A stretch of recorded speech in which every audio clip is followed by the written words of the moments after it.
Sunnyside. Yes, happy Monday. Happy Monday. We are here and it's another beautiful day outside. It is. This So is nice. like, I don't know, summer that keeps on going. Yeah, it's like God's favor. He knows we want to do this podcast outside. So he's just allowing it to be like Florida weather here in Ontario. It's true. However, I'm ready for the sweatpants. I'm ready for the sweatshirts. You really pushed it last week. I did. You were I was sweating in that episode. You were really trying to pull out that sweatsuit way too early. It's true. But guys, it's just, I love summer and I'm summer girl through and through, but I do love fall and I'm I don't want to miss fall. Yeah, you're not going to miss it. I feel like just remember how long it goes. True. Do you remember? I remember feeling desperate by February. I was like, I love all the seasons. Yeah, me too. By January, February? Winter, but I was by the end of February, I was like, get it up. We need the sun. Yeah, January, February, March. Yeah. Get it gone. But then it didn't get warm until June last year. It was so cold. I know. So I do need to remember that. I need to remember that it's coming. It's coming. But I feel like our plan is to sit out here in winter coats and hot chocolate. So totally. We're gonna push it as far as we can. Yeah, we really like the natural lighting. Anyways, guys, welcome back. And we're so excited that you're here. Yeah. Great. We have another amazing guest. Today we have Heather McClintock is here to share a little bit about her personal story. So Heather and I first met, we went to church together. So we met through really kids ministry. That's how I meet all the cool people, through children, small children. If someone asks me, do you know so-and-so? I'm like, did they have kids under the age of 10? No, then I probably don't know them.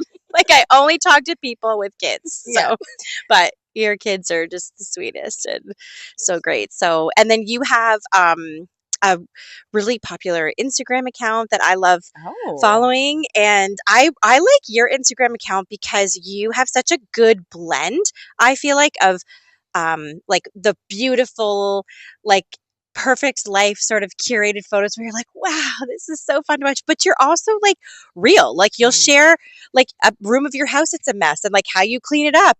But then you'll share real things about your life and your marriage and relationship, and then beautiful things. So I feel you've nailed how to do social media in a real way, where it's you share fun, curated, beautiful things, but also a good balance of the real. So how did you get into that? Sharing online and stuff?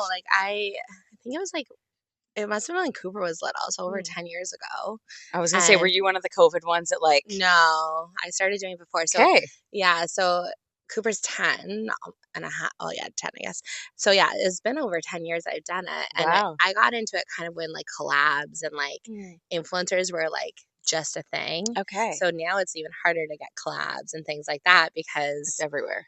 They're everywhere. And, so many, there's just more work that goes into it. It's and saturated kind of. It's saturated and then they don't want to pay and all these things. And I'm I can be bothered to do it. It's not going to be worth my while. I guess it depends what it is. If it's something free, then I'm and I want it, then I'm okay, yeah. Yeah, I guess you have to believe in the product or you have to believe in it as well. Yeah.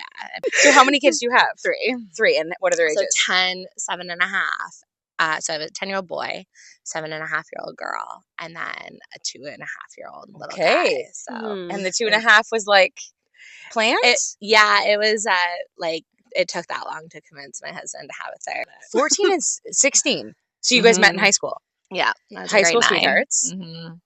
Wild. So where did you grow up? What? We both grew up in Welland. So we actually grew up kind of down the street from each other. We went to the same elementary school. But only went there till grade 4 and then changed schools. And he was there. So funny. And he literally would walk past me. His parents live here. And then there's a main street in between, and I live here. So we were a street over, and he would walk past our house all the time to go to his elementary school. But when you're in elementary school, even a grade or 2 is a huge difference. If you're in grade 4, you don't talk to a grade 2. No. That would just be unless there's a sibling, right? Or something Totally, yeah. So I get that. If he was just he's who is and then this? So we met in I was in grade 9, and he literally would sit I was late every day, notoriously. Shocker, I was late today. So that's always been your I am always late or right on time. But he would sit in the front foyer and have his friends whistle at me when I walked into school. And he would have been grade 11? Yeah. Whoa. And I was late all the time. So my mom would drop me off, whatever.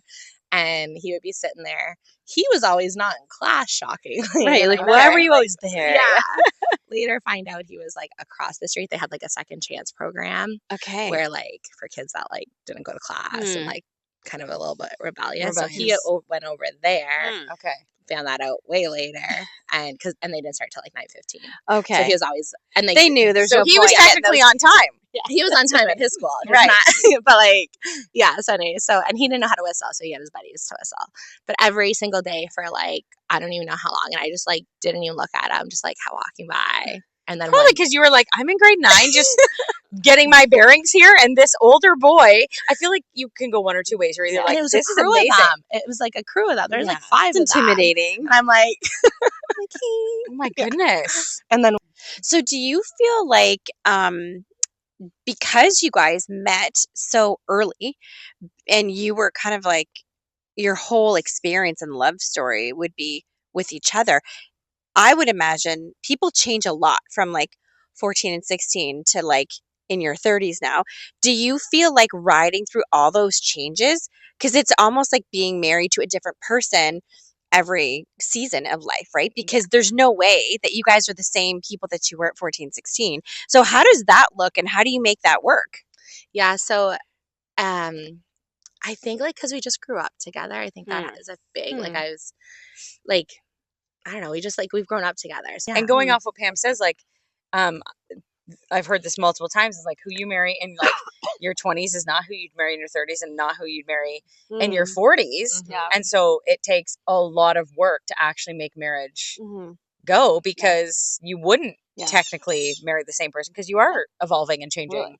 Yeah. Like, what do you think would be, if you can think of certain moments where you're like, oh, that was tough? Like, what would be some examples of that? So recently he kind of went through like a really anger stage, and like he was snapping out left, right, and center over like everything. And I'm like, this is it. Like, I'm actually leaving. Like, I'm done. Like, I'm not doing this anymore. I think I shared about it. It's just like in the summer. And I was like, I literally don't know what to do. I'm like, it's not my fault you're acting like this, but you're not willing to fix it. So like, it's either I'm out or whatever. So like, it was like, I actually took the kids and left and drove around for like hours, because I was like, I don't know what to do. And like, we live in a house my mom owns. So like, I'm not leaving, but like we just bought the house, but I'm like, at the point I'm like, I'm not leaving our home. Like, you need to go. And anyway, so I was done. Like, I was like 3 kids in the car driving around. Like, I was like, and I'm like, I don't even know what to do. I'm like, I'm like, but anyway, so then you're getting all the text messages and like, da da da, blah blah blah, and then it's hard, because then you're like, he knows I'm at my limit. So then anything that I do or anything that he does, he's like, okay, but you're just gonna leave. So then it gets worse, right? And then feels like he's walking on eggshells, because he's so scared that I'm gonna leave. Sure. And obviously he has abandonment issues. Right. But I mean, we all do, I guess. But yeah, so like that was like a hard one. But then after kind of that realization that like I'm actually like we can't live like this. Like, this is crazy. Sure. He was like, okay. Like, and he's been like way better ever since. But yeah, it's just like you go through those things where it's just like, you're like seeing a new side of somebody. You're like, I've known you since we were 14, and he 16. Used to have an anger side. Like, I mean, him and his mom fight like ridiculous. Like, she triggers him all over the place. And then somehow we still manage to like, I think date nights are just so important. Like, time together. Yeah. Like, over the summer, like, we had none, and like didn't spend any. We were together all the time. We were talking about baseball the other day, so we were together all the time. Yeah. But like, we didn't have any like in high stressful situations. We were together. Yeah. But it like, we didn't have any like quality time together. And that can really affect your marriage. Like that. That's like, when you feel disconnected, any little thing can set you off. Yeah. Oh yeah. And it's crazy how you can spend like every day with somebody hours and hours, and still at the end of Feel the week feel like disconnected or lonely or just sort of like, I feel like we haven't connected at all. But then you almost feel crazy because if you bring that up, it's like, what, we've been together every day, but you're like, yeah, but are we making eye contact? Are we even talking? And I feel like women need that so much more than men. Like men could probably just be fine to be together but doing other stuff. But women are like, look me in the eye, see me as a person. Men are like, you're crazy. Jordan's pretty like, he's pretty like, I'll be on the couch, like, whatever, scrolling my phone, and he'll come over and he's like, rub my head. And, like, he's pretty, like, that's good. He's like affectionate. That's that good. way. I mean, at night, he's always like, okay, babe, like, snuggle in. And, like, we snuggle to sleep. I'm like, can you put, like, if my mind's, like, racing or whatever, I'm like, can you just put me to bed? Like, and, like, he'll just, like, snuggle with me. And, like, that's really so, like, you fall asleep, like, touching. Yeah. Wow. It's like, wait. I'm like, sorry, what? She's like, I built a wall for Alan. Literally. On the side of the king size bed. Okay, no, I will say I am not like a touchy, like, I'm just not a touchy-feely person. Could be, trauma in my life that's maybe be like, stay away, don't come close. But yet, we have the saying that every night, like, as soon as I get into bed, almost like put me to bed, I'm like, legs, which means I want his legs, like, intertwined with mine, but not our bodies touching. But I need my legs intertwined with his. Oh, that's cute. And so we do fall asleep like that. Okay, some nights. Touching. And more so in the colder months. Like because Alan's a very big toucher and very like emotional. Like we often say he is the girl in the relationship and I am the guy. Like he is very like everything's like emotional. Everything is, I don't know, like I just don't need to feel that connected where he does. And so we joke about it. And as soon as the colder months, he's like, oh, this means you're going to want to cuddle more. And I'm like, because when I'm like, I was like, spring and summer, don't touch me.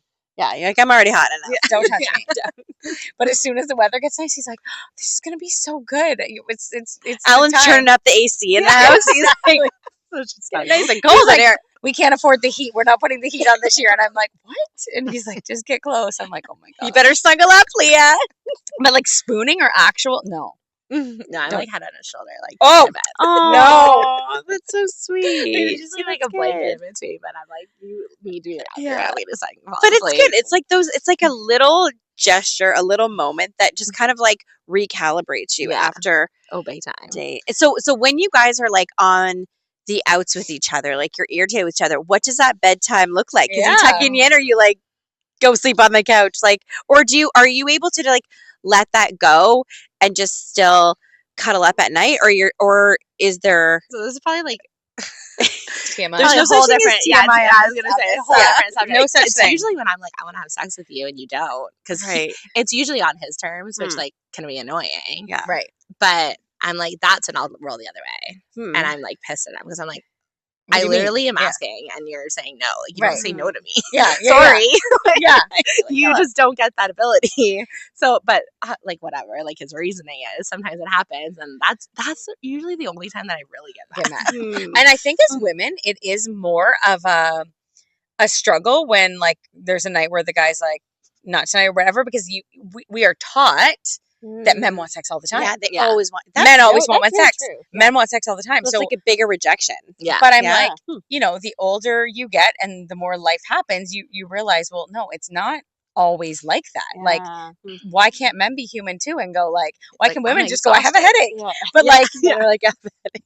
But I think it needs to be talked about more that like, no, there's times where men aren't on, but yet women feel so rejected. We went through a really dry spell for a bit there, like month, like it was like once a month, and for like a while, and I was like, this is shit. Yeah. And so I stopped. I stopped asking because like it was like you're getting turned down after turn down after turn down. So it was like only on his terms was it like only ever gonna happen, and like it was on him that it was dry, like not on me. And usually it's the opposite, where like after babies or whatever, like you have like whatever, but it was on him completely. And I'm like, this is ridiculous. Like I am not living like this. Like, we need to do something. And like again, he won't talk to anybody. He won't go to the doctor. All these things. And I'm like, okay, well, like there's a reason why you have zero sex drive. Like it's not normal. Yeah. And honestly, like I've read books or you hear people talk about the more you have it, the more you want it. Yeah. And I 100%. Absolutely. Once I started getting him back into like doing it, he was like, we were doing it like a lot. And then it was like more frequently where he wanted it. And I was like, okay, finally, we finally kind of got out of that. And so because of that rejection stage there, though, I think like every time he rejects me, even now, I'm just like, it just triggers me to be like, you're like, oh, we're going back again? Yeah. Like, what's happening? What's going on? Even if it's just one night, but in your head, you're like, no. Yeah. But it does, like it really, I think more people do need to talk about that. There are seasons like for men too, and there's seasons where life is crazy. It's either the busyness of life, the stress of life. Like we're coming to the age where, I don't know, like people like we're married to, like a spouse is sick, parents are dying, you know, like there's seasons where I feel like it's super heavy, and like the mental load that I think men carry, women too, obviously, but that a man carries when they're supposed to be like that, like sexual being. I don't know. I feel for them in certain seasons where I'm like, yeah, we have to do better at being like, okay, like you don't want a dry spell for a long time, obviously. So maybe it is having these conversations and like saying, hey, I know you won't talk to somebody, but then we need to sit down and have a conversation. Like, what is this? What does this look like? Yeah. Because I can't live like this. I don't think you want to live like this. Yeah. And it is true that they say the more sex you have, the more you want it. You want it. Yeah. And like, honestly, like that was exactly what happened. Yeah. Because then it was like daily for a bit. And I was like, yeah, what's happening? Like, I am done. Yeah. Now you're like, shoot, I can't say anything. But I did this to myself. That's right. So true. It's true. Yeah. So it's just kind of like, yeah. So it's been like obviously different seasons and whatever. And I think you're right. Like thinking back at that season is right around the same time my dad passed away. So like, I don't know if that maybe like it was a big load he was carrying at that point. So what do you think the most, like, what do you think keeps you together? Like, what keeps you staying? Like in those moments where I can't it's stand super him hard and you can't out. Yeah. And you're like, I don't even like looking at your face. Yeah. What is it for you? Is there something? I mean, he's hot. To me, I'm like, honestly, that helps. Like, I'm like, you can walk by me and put your hat backwards, and I'm like, damn it. Yeah. Okay. Yeah. And like, that sounds so but for whatever reason, like when I'm mad at him and I'll look at him, I'm like, I'm still attracted to you. Sure. And I think that helps. Yeah. When you can just have conversations and be honest or whatever, like, and like get to like your conclusion and you're like, okay, this is where we're at, you know. And you're a really, because that's the thing, a real team, you're doing like whatever's best for the family and for the marriage. It doesn't, whatever it is, right? With like finances, vehicles, chores around the house. It's like, if everybody just does what's in the best interest of the family as a whole, I think that's where you get marriages that are strong. It's when people are like possessive or like I'm not going to do that, or you can't use this, or you better ask my permission, or like you know, I'm not going to like I'm not picking up the kids, right? Or like things like that where it's like or like you see like my husband's babysitting tonight. It's not. Yeah, I've like seen those absolutely reels. not. Yeah, so true. My husband babysits all the time. Then it's called parenting. You know, like just stuff like that where it's just like no, like that's not how this works. Like so it's like part of that, like a key. Would you say like a key to a strong marriage is just really being partners, like really being a team? Like someone has to like someone needs to be the coordinator. Yeah. So maybe that's like kind of the piece where it's like if you don't have a spouse that's willing to teamwork it with you, and like you don't know that till you're in it, right? No, so I think like that's I think it goes obviously either way, but like I think just having that spouse where it's like, you know, they know that they're a teammate and that they're gonna pick up and they're gonna do the things. It's like that's what makes the relationship work. Is it's just you're in it together, and like it's not one-sided, and if I ask you for help, you're gonna help, and obviously there's times where someone does more than the other, but you know it kind of goes back and forth. I actually do think too, another point to that is like I think that the reason you see that too, I think that when, especially men, but it could go either way with women, when they do so little, then they're invested so little and it's so much easier to leave. I think that's why you see a lot of men that leave and then leave the woman as a single mom, where it's like, well, he didn't really contribute much anyways.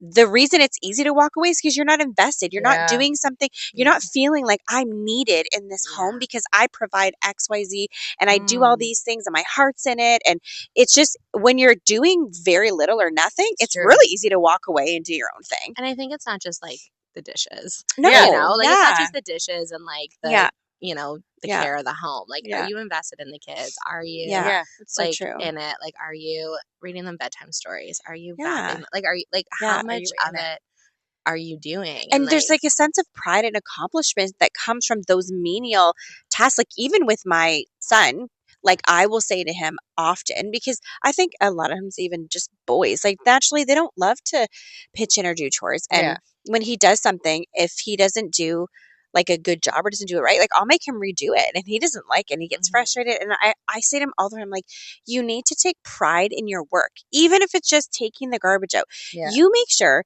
you do the best job, that nothing drips on the floor. And if it does, you wipe it up and that you're putting a new bag in the old bag. Like you don't just grab it and do the bare minimum. You think like, be careful and make sure you do a good job. Yeah. And we were talking to this mom yesterday at cheer and I didn't know she was a Christian, but anyways, we were talking about kids. She's got teenagers and she's like, I'm like, you're such a gentle mom. She's like, absolutely not. If they don't do a job, then I will dump it and make them redo it. And like, she's like, I'll just say to them integrity. Yeah. Where's your integrity in it? And I was like, so that she's like, I literally just use the word integrity and they like snap and because it's not about the job. And I'll say that to my son. We just had this conversation fresh, so it's right here. But like, it's not about that, because you're right. It's actually easier for me to just do it. It's not like I need your help to do it. I'm trying to teach you so that when you get older and you're on your own, or you're in a relationship, you have integrity in what you do.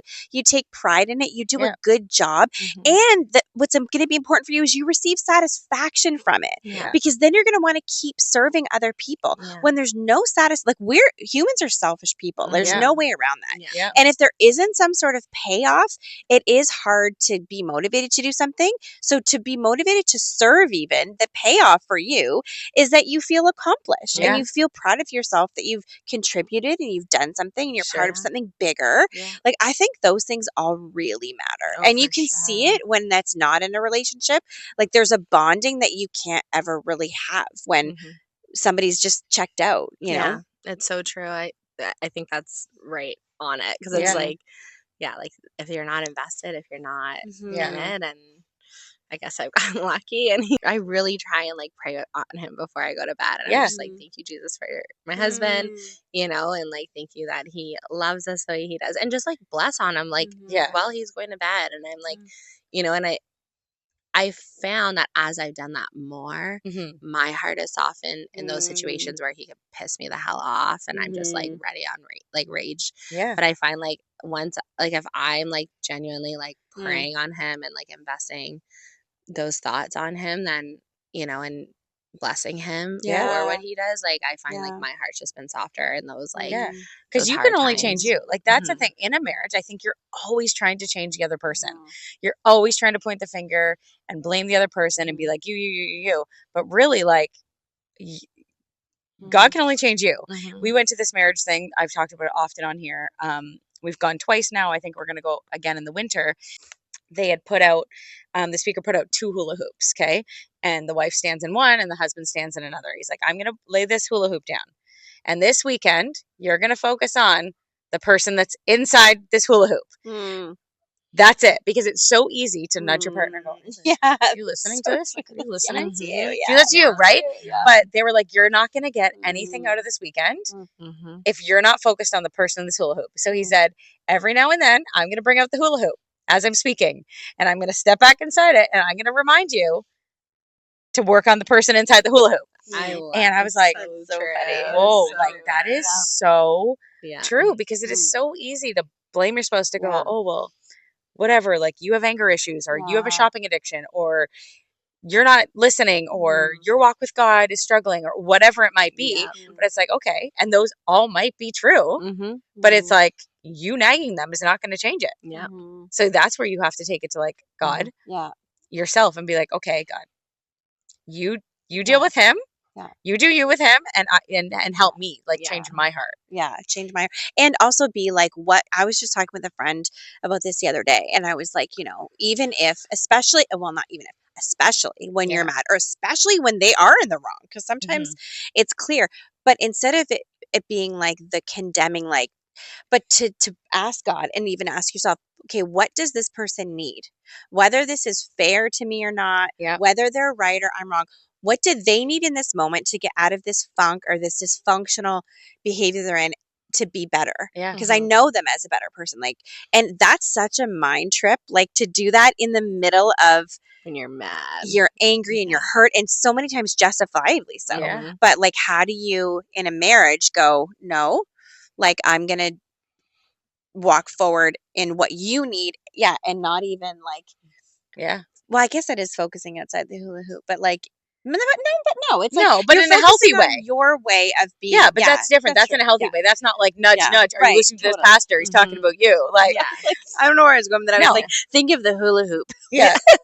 Wait, I think I've ruined this analogy. No, you didn't. You didn't. You just, or it's like this. Different, it's though, like this podcast. Like it's finding the sunny side. Yeah. Like what is the like positive? I love that you said that you pray over your husband and thank God for him. Yeah. Even though he's flawed and not perfect, and so are you, and everyone is. But to be like, thank you, God, for my husband. Like, thank you for this family and relationship. Like focusing on the good, even amidst like the chaos normal, and the stress of life. But again, like you can only do you. So if you want a better marriage, if you want, and yes, it takes two people, but somebody has to give first.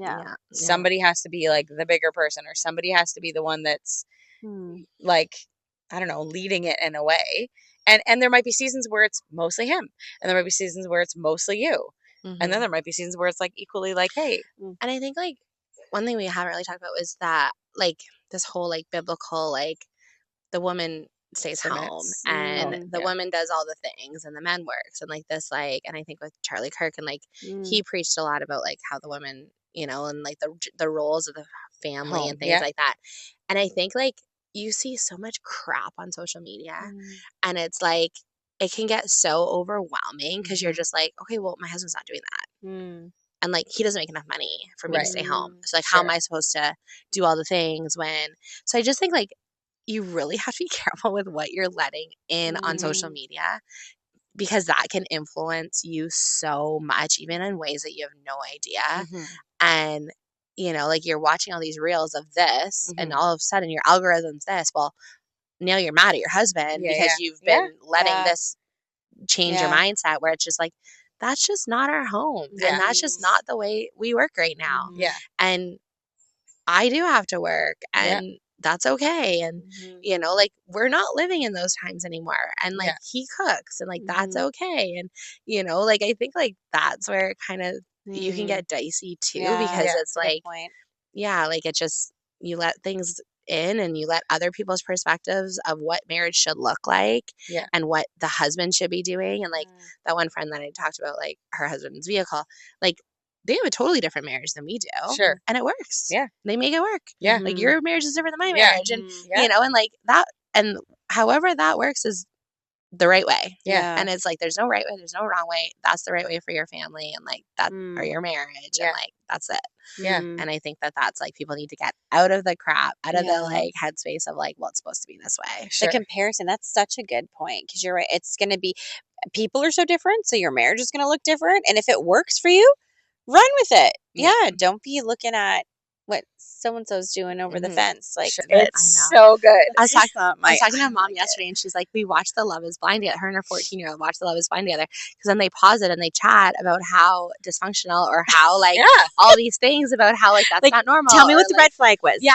Like, and she's like, it's actually been so good, because for her 14-year-old that's like gonna be dating or whatever, like talking about all these things, and because it's only communication, you know, like, okay, like their way of communication was good, or you know, I was like, that's actually kind of I feel funny. like any show that you're going to introduce your kids to, out of all of them, I think Love is Blind is literally the perfect. I'm like, if you can because you love Love is Blind. I know, I do, because I'm always trying to get Pam I think on Love that is when Blind. Nick Lachey and Vanessa are ready to retire, they need to just hand it over to you. Honestly. I feel like that's only fair. No, but hang on. What if we start a new thing where like we do a Love is Blind, but like for the Christian world? And like. Listen, I'm just telling you, if these people that can meet, it's kind of like arranged marriages where sometimes it might be worth it because Yeah, you're basing it not on if they're hot, it's just a but bonus. on their like, I don't know, their personalities and what they have to offer. I don't know. Are these shows real? I was talking to a friend about this just the other night because she was saying like, "Have you watched it?" And she was watching it, but I haven't watched this season. But we were talking about. I was like, "Is it possible though?" I feel like when these shows get too big, this happened with The Bachelor and Bachelorette too. Okay, no, you get the wrong people. As the Bachelorette. I'm watching Like, every come single on, that's episode though. ridiculous. There's I getting love no her, though. real relationships out of these No. because they're all on there to become famous. Nobody Yeah, there is I like know. serious and mature. So then it kind of wastes your time. That's what I feel. But that's why I like junky TV. Yeah. Usually Alan will walk into the bedroom. He's like, "Oh no, Is he- not another one of no. these, But Leah." then is he like, wait, who's with who? Exactly. Yeah.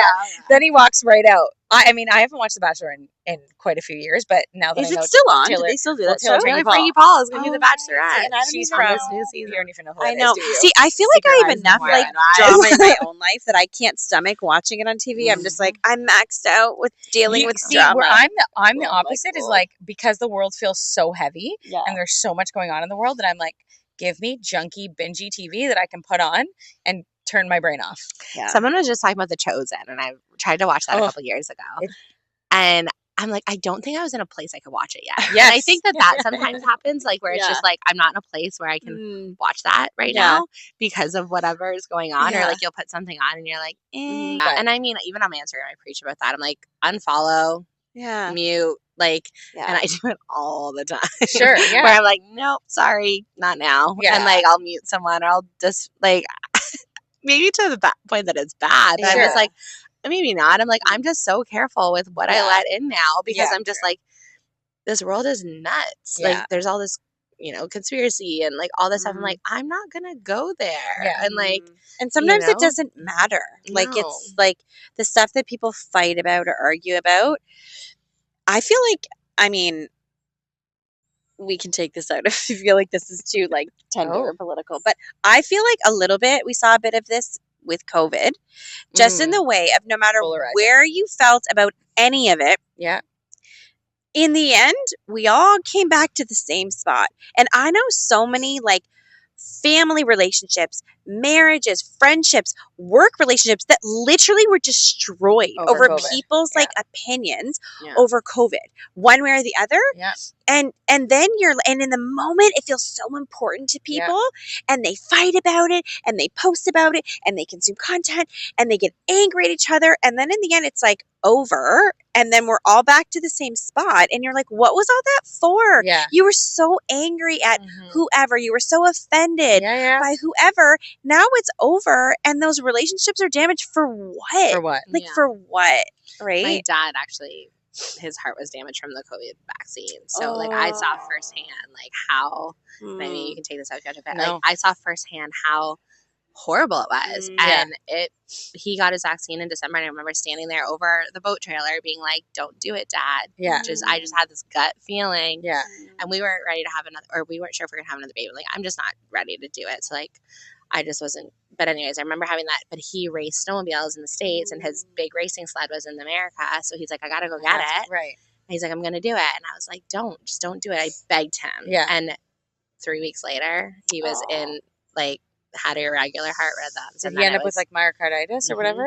Yeah. And then so like he got his heart shocked once and then again. And so it was just like that sparked his heart being damaged. And then it was 4 months later, he was dead. Oh. And so I had a friend who did not agree with me, a best friend that was in my wedding party. We were friends in high school. She cut our friendship off 4 months after my dad died because we're different people. Wow. And I'm like, what is wrong with you? Yeah. Can't unseat, like the doctors are sitting there saying that's what started it. Yeah. So like you're like, this is a medical this is like thing. actually what my experience is. This isn't my opinion on this. This is what I've witnessed, what I've been in for the last couple of months. Like, and then now all of a sudden you're gonna be like, we're different people. Yeah. And over a vaccine, it's like, do your own choice. Do you want a vaccine? Do it. You don't, like, but to ruin a friendship over that, I guess I just don't get that. Yeah. We're like, and I think a lot of the, like the rage behind it comes from social media. I think people on their own would have an opinion and actually probably could agree to disagree. Yeah. But then online, people get so riled up So by all this polarizing right content now. that's like, yeah, and then they're like, yeah, and you're like, wait, hold on a second, Yeah. is this really worth it? Like, it's okay to just disagree. Well, at the end of the day, Jesus loves me. I love Jesus. My goal in life is to love Jesus. Yeah. And like be like, and even Jesus like, himself gives people free will to not choose him. So if somebody says, I don't want to love Jesus, okay, like we don't have to be upset with each other or kill each other or anything. It's just like live and let live. Like I don't know, we feel like I think social media has ruined that. I feel like our grandparents' generation understood that. People could agree to disagree. Our generation, I think you're right on with it. So much and hate. it just like stirs it up online. But you're so smart to like mute it, get off of it. I do the same thing when it gets too much or people are too, I like middle, I don't like extremes either way. If people are like extremely conservative or extremely liberal, like sometimes I'm like, it's too much for me. Like, let's be a little more balanced. And I can't listen to, even if I agree with a lot of what people say, if it's too much, sometimes I just mute it. And I'm not offended. And if you tell me, oh, I listen to them, they're my favorite, okay. I'm not going to, but that's okay. Sure. But I feel like we don't do that for some reason, and it's ruining relationships. Yeah, and I think that's like, I mean, even in marriage, though, like that can happen, right? Like difference of opinion. Well, sorry, I don't agree with that. Like, and then you really have to be careful. Because it's like that can ruin a marriage. I know just about like a take home. Yeah, a take home of just like loving people, not being controlling, letting people do their thing. That's perfect, Bam. Yeah, that's how we ended right there. Let's do it. Yeah, it's so true. Loving people, loving. Well, thank you so much for coming on and sharing your story. I mean, I think it's going to encourage a lot of people that are in marriages to go, oh, what do you mean? I can still want to punch my husband or not want to look at him, but love him and stay together, and that's normal. Yeah. And it's normal to feel that way. Like, and maybe people can be like, oh, well, I listened to Heather and she was saying there's times where she doesn't, like, she's mad at her husband and she just doesn't want to do this anymore, but she chose to stay. Keep fighting and keep working it out. And I think that's good. I mean, I think, I'm sorry, I know we're done, but I just like, it does make me nervous because at some point it's like, okay, but what's your end point? Like, so I think like you just need to know that too. And I, you know, like, if there's like abuse and things, like things like that, where it's just like, you know, like that's just different. That's different. That's and different. I, you know, and I think that's where, and I mean, if those are things are happening, then, you know, seek help, like whatever. But like also, you know, look at the root and like, do they hate me? Are they hateful? Or like, what is it? Like, why are they acting like I talked about Jordan having that anger period, or is like, okay, well, like what is going on right now? And like instead of just being like, I'm done and like walk out the door and like that's it, you know, like is this something we can get to the bottom of? Yeah, and I think and then have like happy memories after that, where you're like, hey, if I would have given up, these moments here wouldn't exist. We wouldn't be here. Yeah, exactly. So thanks for coming on. Yeah, it's been great. I've loved this conversation. I've loved that it's kind of rabbit trailed, but you know, that's what we love the most. We like to feel like you're having coffee in our living room, disorganized, or our backyard. Anything goes. And anything goes. But guys, it's backyard too. Thank you so much for tuning in, for watching another episode, and we'll be back next week. Until then, bye.